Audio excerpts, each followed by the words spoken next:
Has a friend tried to call you in the middle of the night and you probably got excited because you think he or she is spilling some tea? And when you answer the call, it turns out that he or she is actually breaking down and you don't know what to do or say? Well, this podcast is for you, me, and everyone else who doesn't have a clue on how to live this human life on this confusing planet. I'm Chez, your host for the How Do You Even Human podcast, and I chose the topic for today's episode, which is how to physically or digitally comfort someone and how not to. Because it's very timely for the recent situation. With the social distancing, we don't have physical connection with each other. We're only limited to digital platforms. And there's a lot of burnout from online school or work. We're maybe seeing people significant to us getting sick or worse, passing away. And the government, period. And now more than ever, everyone, and I mean everyone, needs that sense of comfort, community, and support from one another. And it's very timely because we never know if a friend will call us in the middle of the night and they want to share their problem with us. I am not a psychologist. I do not claim to be. I'm also not studying for a psychology degree.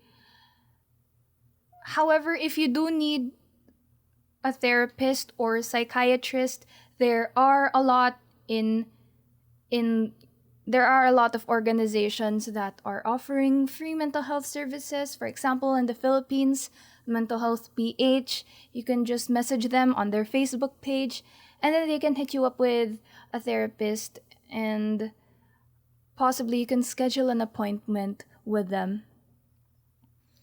And I also made sure that I did my research so that I tell you the right thing and you don't end up saying the wrong thing when it comes to comforting people. And actually, comforting people, it's a skill. It's a skill that you build over the years. And luckily, it's a skill that I built over the years, and it's because I had a friend and she always needed me for her problems, and luckily enough, I was mentally and emotionally stable enough to help her with it. I also made sure that I was saying the right thing to her. And at that time, mental health awareness was a prevalent issue, so thank God that there were a lot of FB posts and initiatives from organizations on telling people what to do or what not to do when it comes to people who are sad or who are hurting or who are crying or people who just need your comfort. So over the years, I discovered a step-by-step process on how to comfort people and several do's and don'ts when you're doing so. And I'm going to share it to you, and I contextualize it to the digital platform because unfortunately that's the only way we can connect with each other at the moment. And you can tailor these steps when it comes to your own situation, when it comes to the person you're comforting. And at the end, I'm going to tell you my process on comforting myself, because sometimes, especially in this pandemic, we only have ourselves and people aren't there to comfort us, and it's not something that you can blame them for. So I'm going to share that at the end. And I can summarize the whole process of comforting someone into building trust, listening, validating, and checking in. And now to break it down for you, the first step, and this is the most overlooked but super important step, and that is to assess your own emotional capacity. Because if you don't, it might be worse for you and the person you're comforting, because you might be negatively affected by it, and you might say the wrong things, and the person will feel like they burdened you with that negative energy, and it will make them feel bad. So do both of yourselves a favor and assess your own emotional capacity first. You have to be ready for that emotional baggage, because you need to be that pillar of stability and positivity, not toxic positivity though, for that person. And if you're not available at the moment, the person will understand if they are your friend and they are a nice person. If they end up telling you, "Oh, you won't listen to me? Wow, you're not there for me? Okay, you're such a bad friend. Oh, you don't care for me anymore." That is toxic and manipulative behavior, and the person is not your real friend if they say that to you. More often than not, mental health problems will not be justification for being a mean person, right? And if you can't at the moment, tell them that you still care about them, but you can't help them at the moment or right now because of something that you're going through. I'm sure they will understand. And I overlooked the step during the pandemic because I thought I was mentally and emotionally stable enough to be be told someone's problems, my best friend, and then he or she told them to me, and then I was negatively affected by it, that I also broke down and cried, and it just made the whole situation worse. So please don't make the same mistake that I did and assess your own emotional capacity first. The next step that you have to do is to assess the situation, assess the problem, assess the person, because there are several factors on how you approach someone. One factor is how close you are. If you're the appropriate person to comfort that person, or if what you say or what you do is appropriate to that situation. There might be another person, or I think you need to build that trust first before actually comforting that person. Another is their stress level. Are they super emotionally stable that they can't be talked to, or are they stable enough to rationalize about this situation, because it will change with how you approach the situation. Next is, what is the problem? You have to assess if the problem is grave, if it has such a strong effect on that person, because you ultimately need to be careful of what you say. Maybe you say the wrong thing, and the person is negatively affected by it, and it just makes the situation worse. And lastly, you need to assess your involvement. If maybe you're on the other side of the situation and you interpret the situation differently because you are involved in it, maybe you might say the wrong things. Or if you are involved with it, you can use that to your advantage on reaching to that person and helping that person even more. Another is to know your knowledge about the situation. How much do you know about it?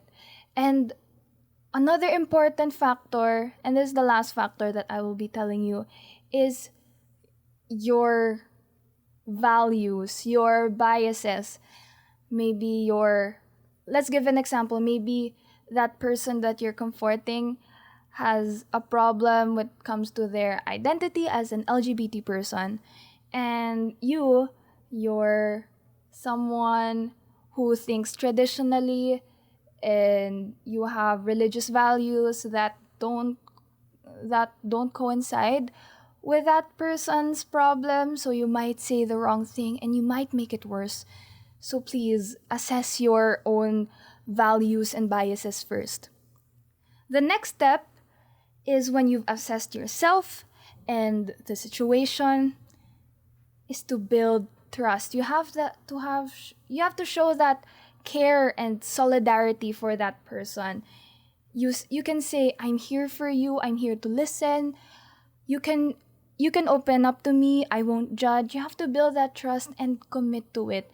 And ultimately you also have to ask them if they can open up, because if they don't, then maybe they're not ready. And don't be pushy about it, because if you do, or if you are pushy about it, you're just there for the sake of knowing the problem and not to help that person, and that's such a selfish thing to do. And what you can do is to tell them what you know about the situation. Hey, I heard that your mother has been sick from the from the virus. How can I help you? How are you feeling about it? To help them rationalize and process the situation. Ultimately, you have to build trust and commit to it. That's all I can say first before the person opens up to you. And now, if you build that trust, the next step that you can do is to give them the support and assurance that they need. Let them cry, let them vent, let them rant, let them express whatever emotion that they're building up inside of them, because they need to release that tension to get that negative energy out. Don't interrupt them when they're ranting. Don't don't tell them that it's a sign of weakness, because it's not. Everyone needs to release their negative emotions, and they have to accept it in order to process it. Ultimately, you have to give space and time for that person. If they become silent all of a sudden and they don't know what to say, it's fine. Just show that you're there for them. Also, I think this the most important within this step is to be an active listener. You know that TikTok where that person is super the into the conversation, and they're saying, "Yes, exactly. Right, of course, absolutely.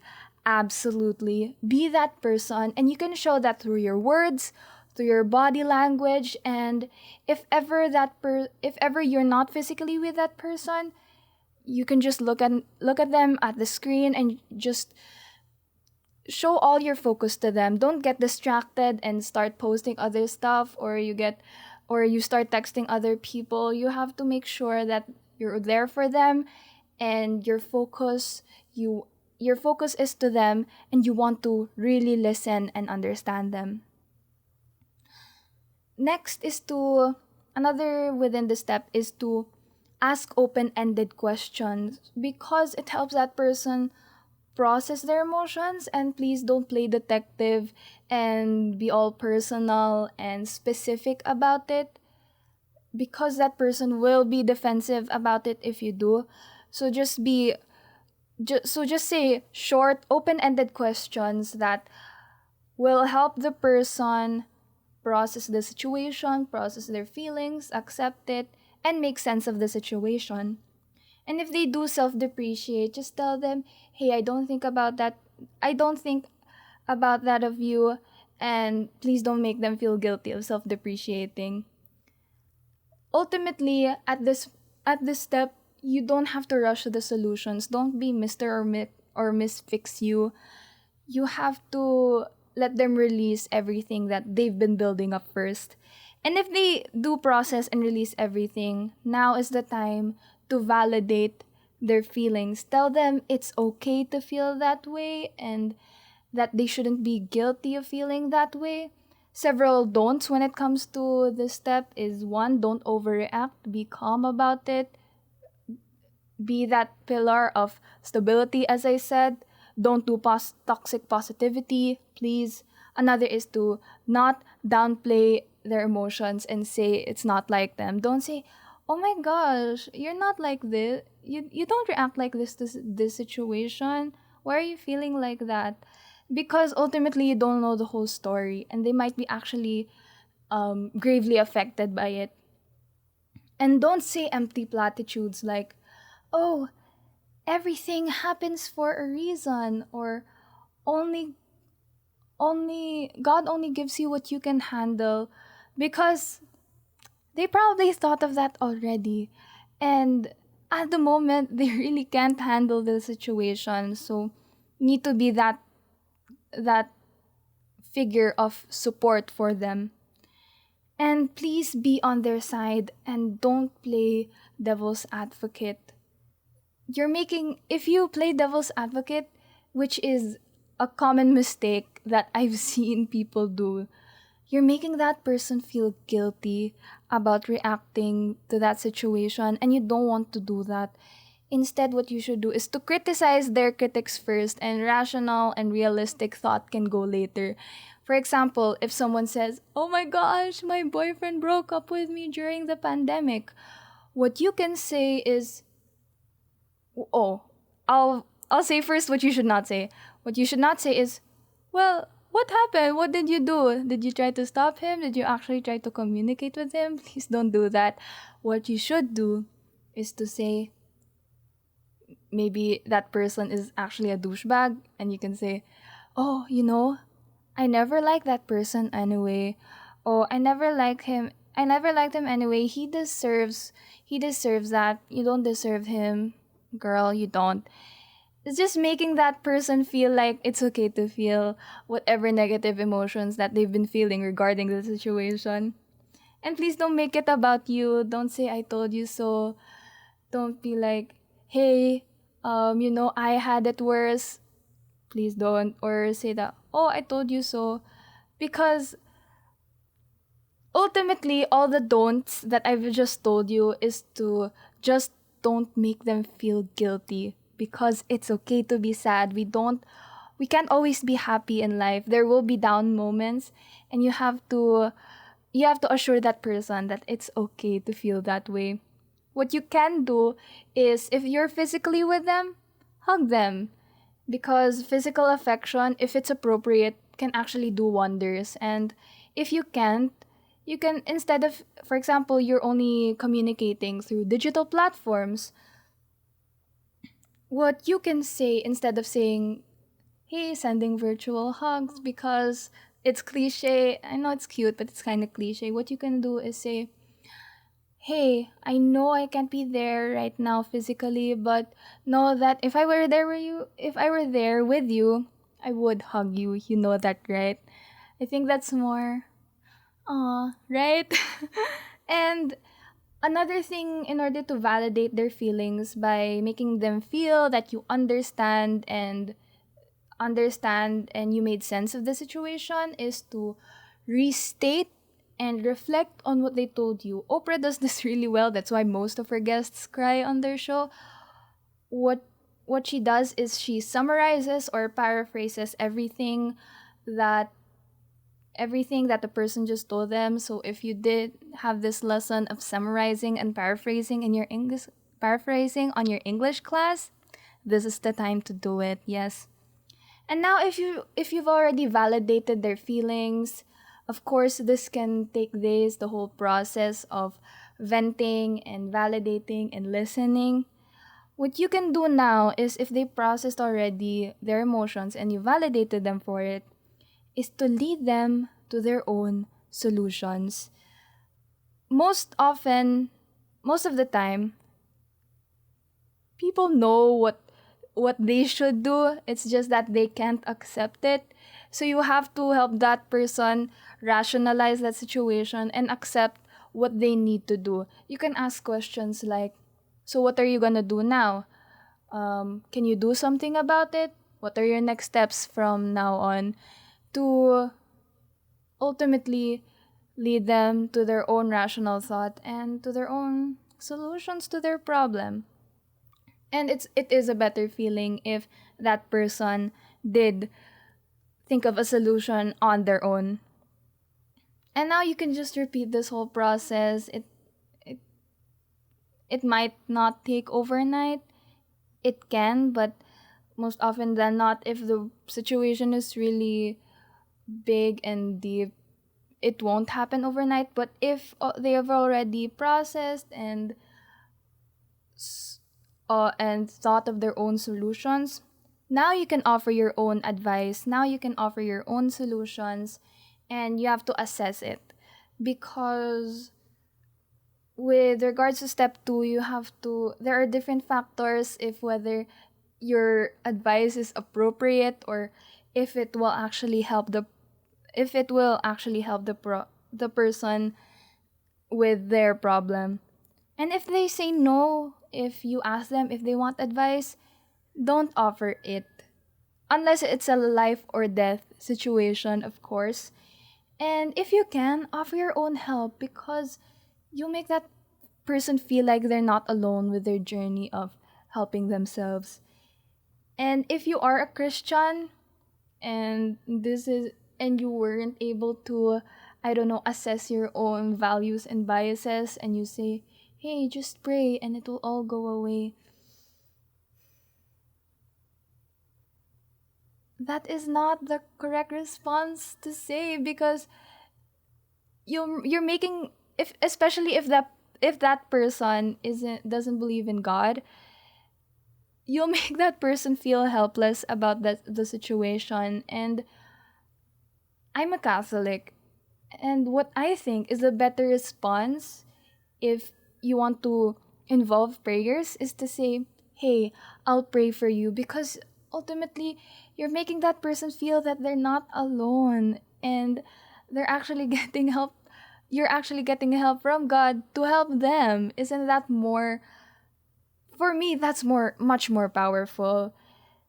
And now, in this situation of giving your own advice, now you can be more real, you can be more realistic about it, especially if the person already rationalized, because, of course, you want to make sure that they're on the right path and you're actually helping them with their problem. And now is the time also to bring up therapy. Therapy is a very brave thing to do, because you're doing yourself a favor by giving yourself the right intervention for your problem. And you don't have to be pushy about it, because the person might be defensive about going to therapy. Because if a person wants to go to therapy and you tell them about it, they will. People want to help themselves, people will want to heal. And if it's appropriate, say, I love you. I think we've romanticized the definition of I love you too much, and just saying it to a friend platonically makes them feel like they're loved for, they're cared for, and that they're not alone in this confusing world. And now, if you've done this whole process of validating, listening, and giving your advice, ask them if they want to go further, and be there for them, and suggest a shift and topic. If they've already processed it, they don't need to overthink about it anymore, and they don't need to dwell on it. So you can just talk about something happier, tell a joke, an appropriate joke, okay? And offer food. Food is the language of love, of course. And, well, generally for most people. And I don't know, just food just makes everyone happier. Especially ice cream, such it's such a great food after crying, right? And you can ask them about something happy, something they've been working on that they're really passionate about. They'll end up being happy about it, because if someone's passionate about something, they're really like, oh my gosh, I've been doing this, and they'll feel really excited about it, and it will shift the mood. And after a few weeks, if they've dealt with the problem, if they processed everything already, you should check in with them again, because you make them feel like they're not alone in their journey of helping themselves, and you're just being there for them in the long run makes you a really, really good person. Not just a good friend, but a really good person. So that's all the steps that I can give to you. Of course, you can tailor it regarding your own situation.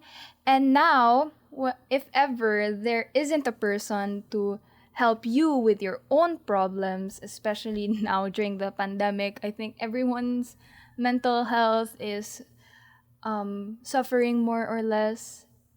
And if you are mentally or emotionally stable enough, what you can do to comfort yourself, and this is what I do. I first think about the situation realistically for what it is, just just processing everything at first. Oh my gosh, my dad just sneezed, but okay. And next is to let myself cry, let let yourself vent everything just to release everything. You shouldn't keep it inside of you. So just cry till your heart's content, lock yourself in a room and just vent so that you give yourself that release that you need. And next is to validate your own feelings and tell yourself it's okay to cry. It's okay to be sad. You know what? I accept that I'm sad because life isn't always unicorns and rainbows. So yeah. And then if I already released everything and I processed everything, usually I write or record everything and then I look through it again and I will like, oh, so that's what I'm feeling. And then I'm able to process it. Now you can lead yourself to your own solutions. Ask yourself those open ended questions. Now you can think about it. You can ask yourself, okay, what am I gonna do? Can I do anything about it? Should I dwell on these problems? Just questions to rationalize with the situation. And then after that, when you've already thought of your own solutions, you can ask help from others, what to do. You don't have to be alone with it. And do something else after. You don't have to dwell on it. You can do something that you love, do something that you're passionate about. So everything is done. That's how I self comfort, and I do this because I am mentally and emotionally stable enough to do it. And if you have a friend that can't do this and they need your help, please reach out to them because everyone needs that sense of community and support right now. At the end of the day, when someone needs someone to comfort them, they just need someone to listen. They don't need a they don't need a detective, they don't need a problem solver. They need someone to listen and understand them. The bottom line is that to be a better person, you have to be sensitive and empathetic to the people around you, whether it's your friend, a family member, a loved one, or a stranger that just needs your comfort. Be there for them when you can. This is the How Do You Even Human podcast, and we will be chatting again in the next episode. Bye bye, or whatever.